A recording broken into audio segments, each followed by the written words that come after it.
एक घना जंगल था जहां एक खतरनाक शेर रहता था। कौवा, सियार और चीता उसके सेवक के रूप में हमेशा उसके साथ रहते थे। शेर रोज शिकार करके भोजन करता और ये तीनों उस बचे हुए शिकार से अपना पेट भरते थे। एक दिन उस जंगल में एक ऊंट आ गया जो अपने साथियों से बिछड़ गया था। शेर ने कभी ऊंट नहीं देखा था। कौवे ने शेर को बताया कि यह ऊंट है और यह जंगल में नहीं रहता। शायद पास के गांव से यह यहां आ गया होगा। आप इसका शिकार करके अपना पेट भर सकते हो। चीता और सियार को भी कौवे की बात अच्छी लगी।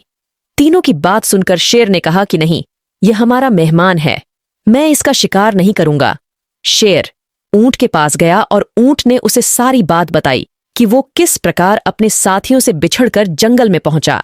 शेर को उस कमजोर ऊंट पर दया आई और उससे कहा कि आप हमारे मेहमान हैं, आप इस जंगल में ही रहेंगे। कौवा, चीता और सियार इस बात को सुनकर मन ही मन ऊंट को कोसने लगे। ऊंट ने शेर की बात मान ली और जंगल में ही रहने लगा।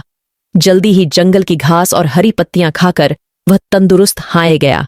इस बीच एक दिन शेर की जंगली हाथी से लड़ाई हो गई और शेर बुरी तरह से घायल हो गया। वह कई दिन तक शिकार पर नहीं जा सका।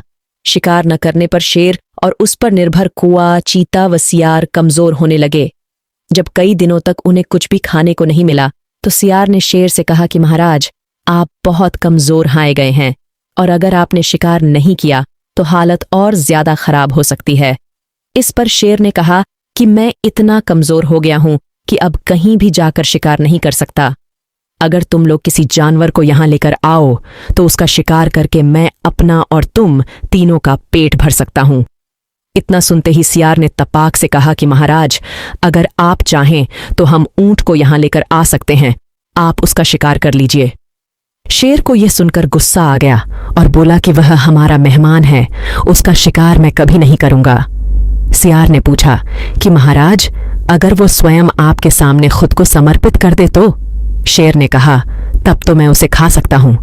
फिर सियार ने कौवे और चीते के साथ मिलकर एक योजना बनाई और ऊंट के पास जाकर बोलने लगा कि हमारे महाराज बहुत कमजोर हो गए हैं, उन्होंने कितने दिनों से कुछ नहीं खाया है।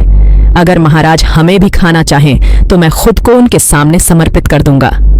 सियार की बात सुनकर कौवा, चीता और ऊंट भी बोलने लगे कि मैं भी महाराज का भोजन बनने के लिए तैयार हूं। चारों शेर के पास गए और सबसे पहले कौवे ने कहा कि महाराज, आप मुझे अपना भोजन बना लीजिए। सियार बोला कि तुम बहुत छोटे हो, तुम भोजन क्या नाश्ते के लिए भी ठीक नहीं हो। फिर चीता बोला कि महाराज, आप मुझे खा जाइए। तब सियार ने कहा कि अगर तुम मर जाओगे तो शेर का सेनापति कौन होगा। फिर सियार ने खुद को समर्पित कर दिया। तब कौवा और चीता बोले कि तुम्हारे बाद महाराज का सलाहकार कौन बनेगा। जब तीनों को शेर ने नहीं खाया तब ऊंट ने भी सोचा कि महाराज मुझे भी नहीं खाएंगे क्योंकि मैं तो उनका मेहमान हूं। ये सोचकर वाय भी बोलने लगा कि महाराज, आप मुझे अपना भोजन बना लो। इतना सुनते ही शेर, चीता और सियार उस पर झपट पड़े। इससे पहले कि ऊंट कुछ समझ पाता, उसके प्राण शरीर से निकल चुके थे और चारों उसे अपना भोजन बना चुके थे। कहानी से सीख। इस कहानी से हमें यह सीख मिलती है कि हमें बिना सोचे किसी की बातों में नहीं आना चाहिए। साथ ही चालाक व धूर्त लोगों की मीठी मीठी बातों पर कभी भरोसा नहीं करना चाहिए।